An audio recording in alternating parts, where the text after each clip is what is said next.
Et parce que Noël ne se résume pas à des cadeaux au pied du sapin, mais est avant tout une période propice à la fraternité, la bienveillance, au partage et à la solidarité.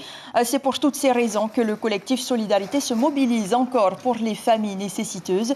Depuis aujourd'hui, ces lutins bénévoles récoltent vos dons aux portes des supermarchés.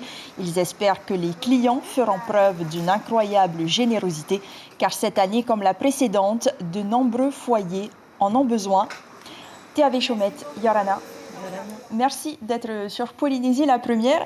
Après avoir enduré 2 ans de crise sanitaire qui n'ont épargné personne, pensez-vous réellement qu'il existe encore des Polynésiens qui feront preuve de bonté?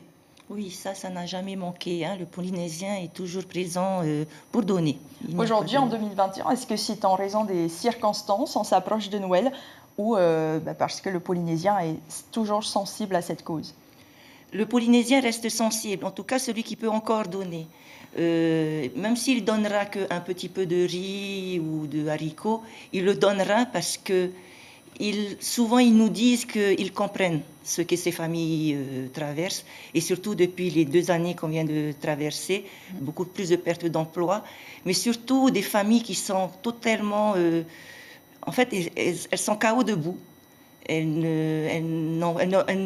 Elles ne comprennent pas ce qui leur est arrivé au niveau de leur vie, de leur travail et de tous ces chamboulements qui est arrivé dans leur famille. Aujourd'hui, comment se passe la distribution des dons que vous récoltez? Est-ce que c'est en fonction du nombre de personnes présentes dans le foyer, ou est-ce que vous respectez un certain budget?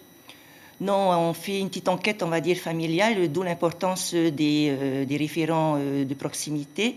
En fait, ils se connaissent, donc même si c'est qu'une famille qui vient nous demander, on est conscient que c'est plusieurs familles qui vivent ensemble.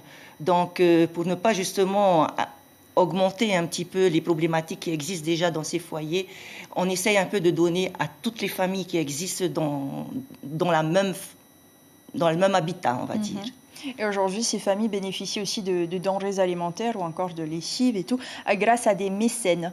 Oui, alors il y a les mécènes, il y a les associations, beaucoup d'associations, toujours beaucoup de bénévoles, beaucoup plus qu'avant. Je suis très contente de voir autant d'associations œuvrer, surtout en période de fête. Mais on va dire que les associations sont beaucoup présentes aux périodes de fête, mais nous, on essaye également de perdurer dans l'année. Donc on récolte, on nous voit beaucoup à Noël, c'est vrai, mais en fait, on est présent presque tous les 3 mois déjà devant les hyper-U. On continue parce que les problématiques ne s'arrêtent pas qu'à Noël, elles continuent toute l'année. Oui, vous suivez une trentaine de familles d'ailleurs par commune.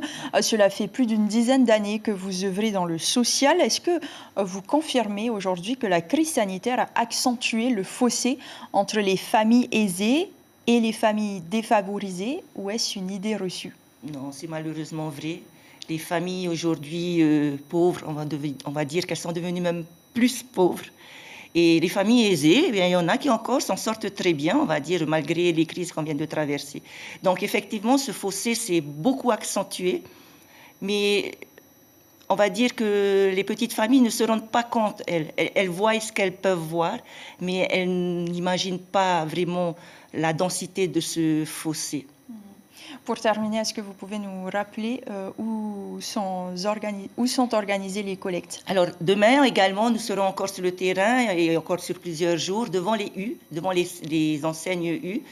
Qu'on remercie d'ailleurs qui chaque année sont toujours présents. Et également, nous avons le back-office qui nous aide beaucoup toute l'année, c'est-à-dire que toute l'année, ils nous donnent toutes les semaines, toutes les 2 semaines, on reçoit un coup de fil, on a des palettes à évacuer. Donc vraiment, pour le reste de l'année, on les remercie beaucoup. L'information en continu sur Polynésie la première, Internet et réseaux sociaux.